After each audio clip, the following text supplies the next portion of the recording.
कोई गल नहीं, जाके वेख लेंगे, नहीं तो फिर ऐसे चर्च वापस आ जाएंगे। लेकिन वो जो खुदा आपको देना चाहता है, आप उसको और लेट कर रहे हो, घूम फिर कर, वो फिर घूम कर आपके पास आएगा। हालेलुया। इस्राएली लोगों को 40 दिन में बरकत मिलने वाली थी, 40 साल लगे। क्यों? क्योंकि वो भटकते थे। उनके मन कहता, तुम्हारे मन हमेशा भटकते रहते हैं। Hallelujah, hallelujah.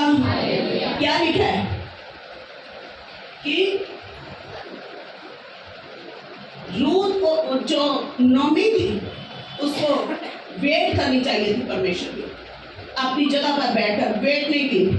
दूर देश में, मोआब में, वहां पर पैसा अच्छा मिल जाता है जॉब का, वहां पर मैं कुछ बना लूंगा, कोई बात नहीं, मैं 8-10 साल 5 साल लगाकर जब आऊंगा ये हो जाएगा वो हो जाएगा। तो एक पंजाबी च कहावत है कि पिछला कुत्ते ले गया वो मिलिया कुछ नहीं। हालेलुया। ना बंदा इधर का रहा ना जो वापस आते तो लोगों के अपने अपने होर परिवार भी भुल जाता, कहता बस हम साड़ी सैटिंग हो गया, मैं तो सन डिस्टर्ब ना कर जितवाया उत्थे जा। Hallelujah, hallelujah. अब नौमी सोच रही है मैं आ जाऊंगी, कोई बात नहीं। जब यहाँ पर बैतलहम का क्या है, बैतलहम में तो कभी भी चले जाओ, चर्च का की चर्च जो मर्जी चल लो, पर आपको नहीं पता आप अपनी ब्लेसिंग को रिलेट कर रहे। आप मोआब में गई, वहां पर सेटल होने का सोचा और मोआबी लड़कियों के साथ अपने बेटों की क्या कर दी, 2 बेटे थे, दोनों बेटों की शादियां कहाँ कर दी, नहीं मिल रही हूँ मसीह कुड़ी, तो फिर की करिए हूँ, गैर कौम भी ना करिए। ये तो पास्टर ने पता नहीं कब करना, कब नहीं करना, क्या करना है। अब हमारी बेटी के लिए लड़का नहीं मिल रहा और लड़की को दरवाजे पर बिठा रहे, चलो गैर कौम में करते, कोई नहीं बन जाएगा वो भी मसीह। अब क्या हुआ, अगर आप इसको पढ़ोगे, रूत पहला अध्याय पढ़ो, क्या हुआ वहां पर, बहुत भयानक हुआ। तो मैं तो अपने परिवार के साथ सुख शांति से रहूंगी, बहुत सारा धन कमाऊंगी, बहुत ऐशप्रस्ती से बहुत कुछ बना लूंगी जो जो मैं अपने जीवन में बनाना चाहती हूँ, लेकिन उसका बेस ही खत्म हो गया। क्या हो गया? पति मर गया उसका। हालेलुया। वजह क्या थी? खुदावंत का क्रोध, जो उसने परमेश्वर के घर को, बैतलहम को छोड़ा था। क्या हुआ आगे? और नोमी और उसके दोनों पुत्र रह गए।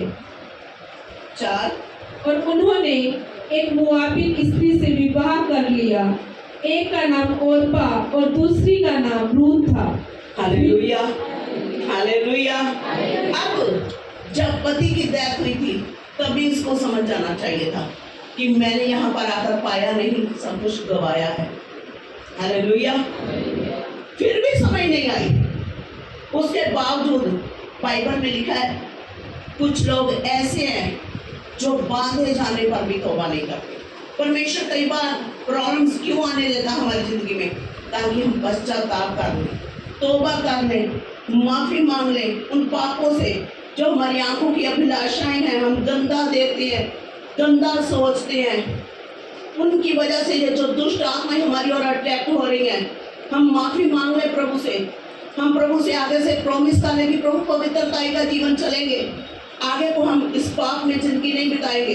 लेकिन बाइबल बोलती कुछ लोग वो पंजाबी का होता है सीसी भी करी जाते थे, मरचा भी खाई जाते, दुख भी उठा रहे हैं, लेकिन वो उस अपनी लाइन को छोड़ना नहीं चाहते जिस पर चल के। हालेलुया। और फिर आगे प्रभु से बोलते, प्रभु क्यों मेरे साथ ऐसा हो रहा है? मैं तो चर्च भी आता हूँ, मैं तो फास्टिंग भी करता हूँ, मेरे को ऐसे ऐसे लोग मिले जिन्होंने बोला हमने 40 दिन 21 दिन फास्टिंग किया, ये किया वो किया। लेकिन मैं आपको बताती हूँ परमेश्वर का काम करने का तरीका, जब आप वफादारी में होते हैं, जब एक आप इंसान के साथ अगर वफादार नहीं, आप परमेश्वर के साथ कैसे वफादार हो सकते हैं? आप अपने स्थान को छोड़कर आप जाओ 40 दिन के उपवास में। मैं बोलती हूँ अगर इतना सा भी प्रतिफल मिल जाए।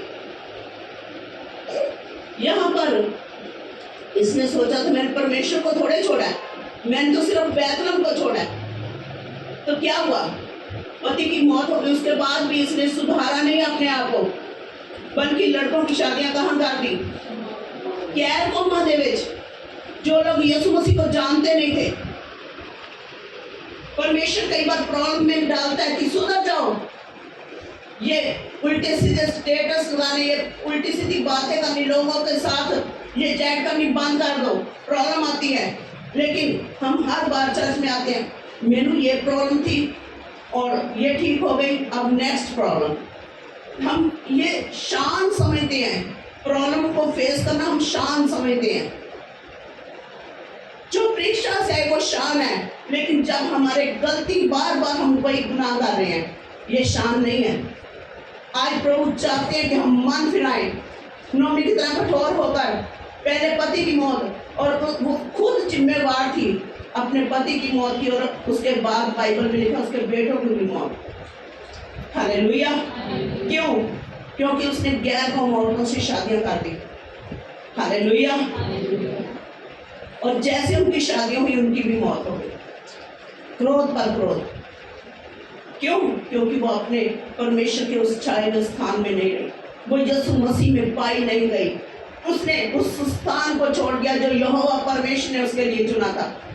और अब दोनों बेटों की भी क्या हो गई? मृत्यु हो गई। 2 बहुएं विधवा, खुद विधवा। और अब क्या कहती है? कहाँ लौट जाऊंगी?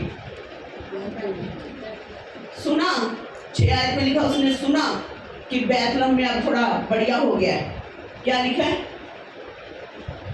तब वह मोआब भटक गया हम बहुत सारा, चलो अब थे वापस।